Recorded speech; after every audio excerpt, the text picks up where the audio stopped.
नमस्ते, खम्मा गणी, जय श्री राम। देखिए सर, मैं आपका दोस्त संजय भट्ट एक बहुत ही सीधा साधा साधारण सा आदमी आपसे इस वीडियो के जरिए थोड़ी सी बात करना चाहता हूँ। जब वीडियो पर आ ही गए तो साहब जी 2 मिनट रुक जाइए। हाँ सर, कल्पना करके देखिए कि आप एक स्टेडियम में बैठे हुए हो और स्टेडियम दर्शकों से खचाखच भरा हुआ है, ठीक है, और कारों की रेस होने जा रही है साहब। आप स्टेडियम में ऊपर बैठे हुए हो, वहां पे जमाने भर की गाड़ियां रेस का हिस्सा बनने के लिए आई हुई है, ठीक है। वहां पे आप देखते हो कि आपकी बगल में एक बहुत ही बढ़िया सूटेड बूटेड आदमी बैठा है, उसकी भी गाड़ी मर्सिडीज बेंज नीचे खड़ी है रेस का हिस्सा बनने के लिए साहब। और उसका मालिक, उस गाड़ी का मालिक ही नहीं, उस कंपनी का मालिक, उस गाड़ी को जिसने बनाया है ना, वो भी पास में बैठा है, ठीक है साहब। वो आपके बगल में बैठा है, सूटेड बूटेड बढ़िया। उसे भी तो देखना था कि मेरी बनाई हुई गाड़ी, मेरी कंपनी में बनी हुई गाड़ी क्या परफॉर्मेंस करती है साहब, हिस्सा लेती है, वो जीतती है या हारती है, क्या होता है उसके साथ। तो वो सब देखने के लिए खड़ा है। तो जैसे ही गाड़ियों की रेस चालू होती है साहब, उस मर्सिडीज बेंज की जो गाड़ी होती है ना, वो भी जो रेस का हिस्सा बन चुकी है ना, वो स्टार्ट करते हैं, सभी अपनी अपनी गाड़ियां स्टार्ट करते हैं। और जैसे ही रेस स्टार्ट होती है ना, तो जो मर्सिडीज बेंज चला रहा है ना, उसका चालक उस गाड़ी को 20, 25, 30 की स्पीड से ज्यादा चला ही नहीं पा रहा है। वो और प्रयास करता है और झटके खाता है, फिर रुकता है, फिर झटके खाता है, बड़ी मुश्किल से वो 30 की स्पीड तक ले जाता है साहब। और ये सब देखकर ऊपर बैठा हुआ जो उसका कंपनी का जो मालिक है ना, जिस कंपनी में वो गाड़ी बनी है ना भैया, वो अपना माथा पकड़ लेता है कि भैया ये क्या कर रहा है, अरे ये तो मेरी कंपनी की वाट लगा रहा है, ये तो मेरी इज्जत की धज्जियां उड़ा रहा है साहब।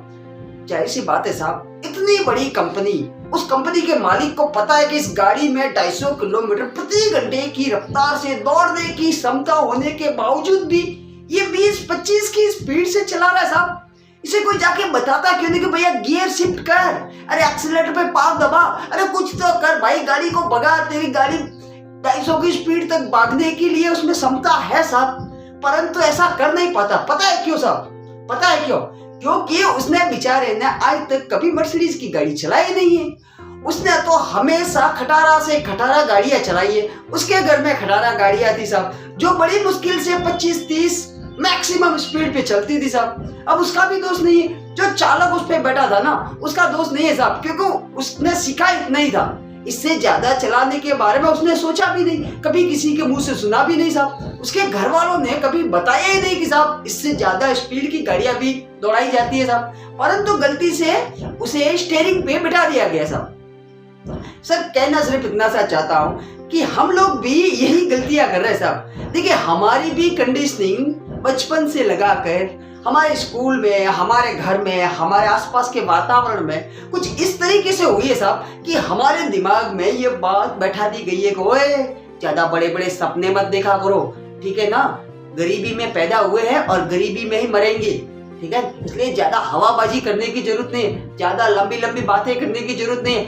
बड़े बड़े सपने मत देखो।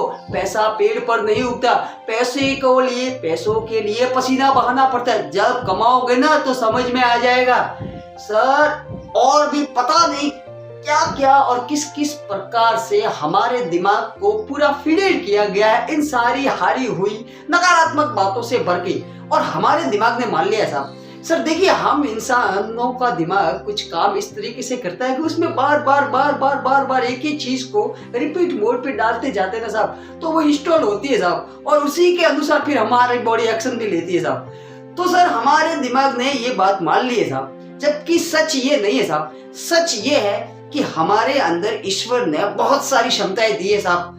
अरे हमारा निर्माण भी, हमें बनाने वाला भी तो ईश्वर है साहब। हम भी तो ईश्वर के ही अंश है साहब। जब वो इतना शक्तिशाली है तो हम इतने कमजोर कैसे हो सकते हैं साहब? हम भी तो उसी की संतान है ना साहब। सर, हमें भी हम इंसानों को भी ईश्वर ने ढेर सारी क्षमताएं दी है साहब। और इस दुनिया में जो भी चीजें बनी है ना साहब, इंसानों ने जो कुछ भी बनाया है ना, वो अपनी सोच के दम पर ही बनाया साहब। सबसे पहले सोच बदलनी जरूरी है साहब, क्योंकि देखिए साहब, जब जैसा हम मान लेते हैं ना, ऐसा हम बन जाते हैं। हम तो फिर भी साधारण इंसान है साहब। अरे हनुमान जी जैसे शक्तिशाली, बुद्धिमान, व्यक्तित्व के धनी, उनको भी जब मतंग मुनि ने श्राप दे दिया था ना साहब, तो एक लंबे समय तक वो भी साधारण इंसानों की साधारण जीवों की तरह अपना जीवन यापन करते रहे साहब। और एक समय ऐसा आया जब सीता माता का हरण हो गया था, तो दरिया किनारे सब वानर दल इकट्ठा हो गया और हनुमान जी भी दूसरे वानरों की भांति एक साइड में जाकर खड़े थे और वो भी चिंतन करने लगे, विचार मग्न हो गए कि भैया अब इस सागर को कैसे लांघा जाए, कैसे पार किया जाए। ये एक बहुत बड़ी समस्या थी। तब जामवंत जी ने उनको कहा कि ए भाई, ओ हनुमान जी साहब, आप ऐसे क्यों खड़े हो भैया, आप कोई साधारण इंसान नहीं हो साहब। हाँ, आपको हक नहीं है ऐसे एक साइड में जाकर खड़े रहने का। अरे आप ताकतवर हो, राम जी और लक्ष्मण जी की तरह आप भी ताकतवर हो साहब। आप है ना बहुत शक्तिशाली हो, आप सब कुछ कर सकते हो। आप चाहो तो ऐसे ऐसे 10 सागर है ना एक ही झटके में लांघ सकते हो, आप शक्तिशाली हो साहब। तब हनुमान जी ने अपने आप पर यकीन किया और वो सागर को पार करके सीता माता का पता लगाने में कामयाब हो गए साहब। सर, कहने का मतलब इतना है साहब, हनुमान जी भी एक लंबे अरसे तक अपनी शक्ति अंदर होते हुए भी शक्तियों का एहसास नहीं था ना साहब। सिर्फ एहसास नहीं होने की वजह से सामान्य सा जीवन जिया है उन्होंने भी एक लंबे अरसे तक। और जब उन्हें याद दिलाया गया ना, तब उन्हें एहसास हुआ कि भाई मैं कितना पावरफुल हूँ, मैं कितना शक्तिशाली हूँ। सर, कहने का मतलब इतना, हमें भी भगवान ने बहुत शक्तियां दी है साहब, हम भी पावरफुल इंसान है साहब, परंतु आदत पड़ गई है साहब रोने की। हम तो बदकिस्मत है, हमें तो ऐसा है, मेरा तो जीवन ही खराब है, मेरा तो किस्मत साथ देती नहीं। सर, मैं यहाँ पे कहना इतना सा चाहता हूँ साहब, आप वो सब कर सकते हो साहब।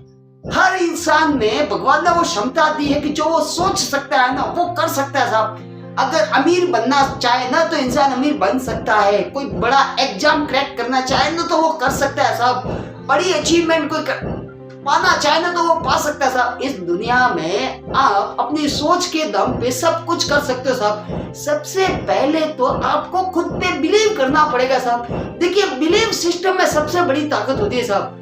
आपको खुद पे यकीन करना पड़ेगा कि भैया आप कर सकते हो, क्योंकि जब आपका बिलीव बन जाता है ना एक बार, तो आपका एटीट्यूड बदलता है साहब। जब एटीट्यूड आपका बदलने लगता है ना तो आपके एक्शंस बदलते हैं साहब, और एक्शंस के बदलते ही रिजल्ट भी बदलता है साहब। सारा खेल बिलीव सिस्टम का है साहब। इसलिए खुद पे भरोसा कीजिए साहब, खुद पे भरोसा कीजिए। ये बदकिस्मती, ये हारी हारी बातें करना, इनसे कुछ नहीं होने वाला। खुद पे भरोसा कीजिए, आप जो सोच सकते हो उसे हासिल भी कर सकते हो साहब, हासिल कर सकते हो।